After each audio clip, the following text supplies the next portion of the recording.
Hey, welcome back to Pittsburgh Home Garden. As you can see, I am at the outside table and we got a lot of plants that need to go in the ground. I'm pushing a lot of things into the season. Global warming has taught me that October is actually pretty warm now. At least it has been for the last 2 years. So I have a lot of plants that I'm just going to stretch their life. And if they make it, they make it. If they don't, we'll cry about it later. Let's get started. After finding my list, this seed tray is actually filled with chard, bok choy, jicama, and bean. I totally forgot I had successful jicama, but we're going to go ahead and get this Swiss chard. This late in the season, a lot of the insects that gives us all the issues, with our brassicas and stuff like that, they stop actually laying a bunch of eggs and just kind of start to die off. So hopefully that is what happens around here pretty soon, because then as soon as that happens, I can actually spread my brassicas around the yard the way I really want them to. But for now, I have to keep them under, the protection of the insect cover. Now, while I was planting, I was trying to think of what to do with jicama. It obviously wants to vine out. It obviously wants to spread. So I figure, why not put it in the same bed where I am essentially growing this ground cover of sweet potato leaves. Hopefully it does very well here. I imagine that these tendrils will try to climb up my tomato plants, but as long as they don't choke them out or anything, I guess that's totally fine. So I guess we're going to find out. We'll find out together. Let's see what happens when you put not even tons, 5 jicama plants in a bed full of sweet potato vines and wild tomatoes. All right, the jicama experiment is in. I'm very nervous about that for some reason, but I have no time. So we're going to go ahead and move on to this thing that has some peas and some beans. All right, so according to my highly detailed and specific list of what I seeded, this seed tray is filled with gold peas, loofah, bush bean, golden bush bean, and cantaloupe. So because this isn't full germination, I probably have 3 or 4 of each of the things I just listed. Why not put the trellis strings to good use? They're over here. I ripped up the diseased cucumbers. A couple are still in the ground. Come to find out, it was the squash vine borer that has been getting to all of my plants. I started taking a closer look at the stem, and there's actually holes in here. You could tell something was burrowing through. Sad to see, but again, this is why you should always be sowing, because I can just fill in now this space that was empty for the last 2 weeks. Easy peasy.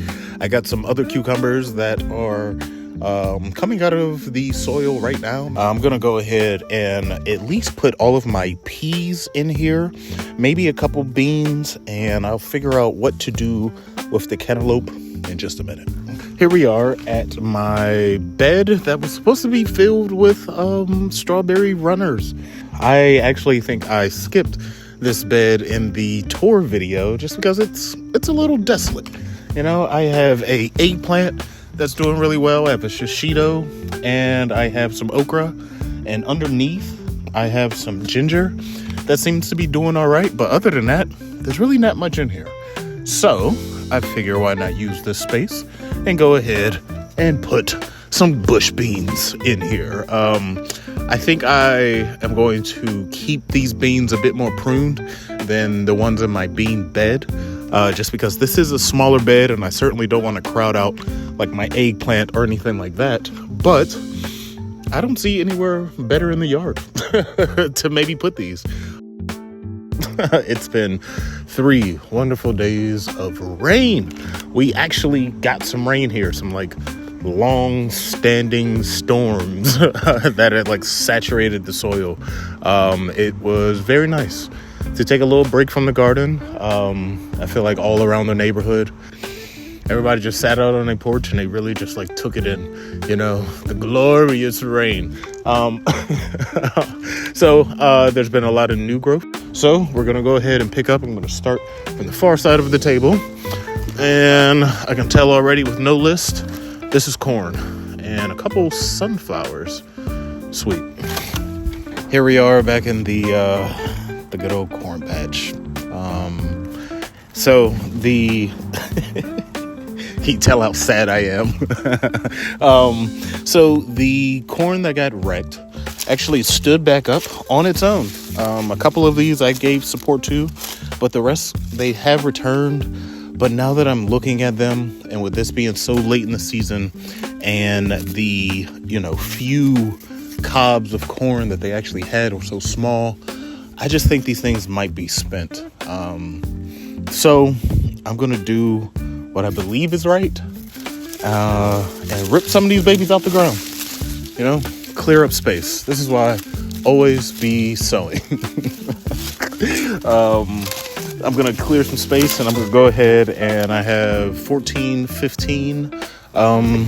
corn to go in the ground. I'm really pushing it. Okay, the corn is in. Please pray for it. Coming up next, we have a whole seed tray of basil, and I believe I have a perfect spot for it. So with 30 plus basil ready to go into the ground, I really had to figure out, where do I have the space? I don't really want to put these in the bed to get crowded out. So I figured, why not put them next to my little mint patch? The mint that I placed here by the greenhouse earlier in the season is certainly starting to creep along the soil. I actually just heard this phrasing from a friend that I thought was pretty cool. That goes like, first year your plants eat, second year they sleep, and then third year they creep. I probably got that wrong, but it kind of makes sense because this is my third summer here, and at the beginning of the season, I had so much mint creeping around that I had to do something with, which, brings us here. So I'm going to go ahead and do some weeding, and this will be a nice little patch next to the greenhouse where nothing else, is really growing. I have a really big sunflower that I think is opening up, but primarily it's just going to be my creeping mint. I have this beautiful lemongrass plant. That smells so good. And 30 plus basil. So let's get these in. Bada bing. The basil is in. I think that's going to do really well. The first year I was here, I had a nice little basil field. I think they grow well when they're all together, and it looks so sexy. Coming up next, we have some centella, which is a very odd looking seedling. But I think I got a place for this, maybe a couple places actually.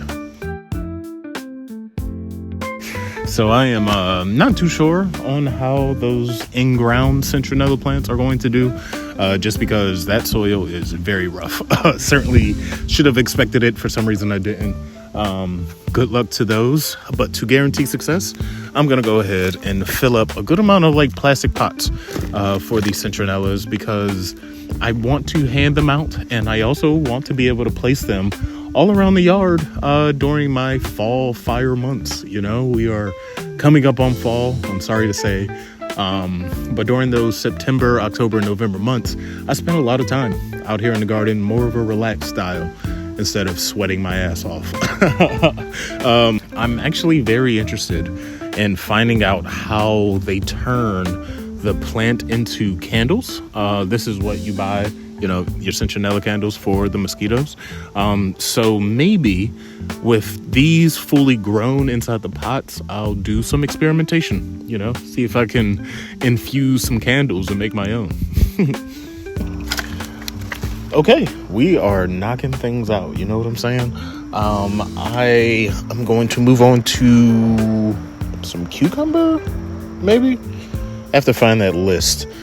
So, do you remember when I planted those peas earlier in this video? They all died. They did not do well at all. I think it was just still a little bit too hot for like fresh peas, I imagine. But that's totally fine. This isn't about them. This is about the HaOgen. The HaOgen melon. Not really sure how to pronounce it. But it is described as the Palestinian cantaloupe. You know what I'm saying? So very fast growing, about 75 days. I think I can push it. It's weird to plant melons here in Zone 6A at the top of August, but that's what I do. You know what I'm saying? Why not? I'm going to put like 8 or 9 in here, and then I want to put a few HaOgen melons in the greenhouse.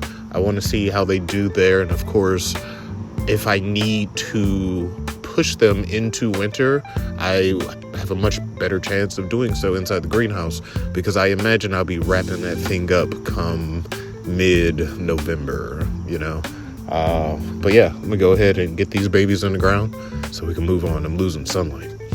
So even walking up to the table, I can tell that this is nothing but tomatoes. Now, all of my suckers that I decided to take off on the, you know, single stemmed and the double stemmed tomatoes, these are, you know, they're siblings, they're clones. It's coming to roost. Their time has come to roost. So instead of boring you, you know, with me planting 32 tomatoes somewhere around this yard of mine, I'm going to go ahead and get out of here. Thank you for watching. I'll see you in a couple weeks. It's August, you know, we have done it. The summer is winding down, and we're going to go ahead and get ready for fall, you know, and we're going to be very prepared. That's what I'm telling myself. But yeah, I'll catch you guys later. Please subscribe, you know, if you dig what's going on over here, please. But until next time, I'll be here gardening.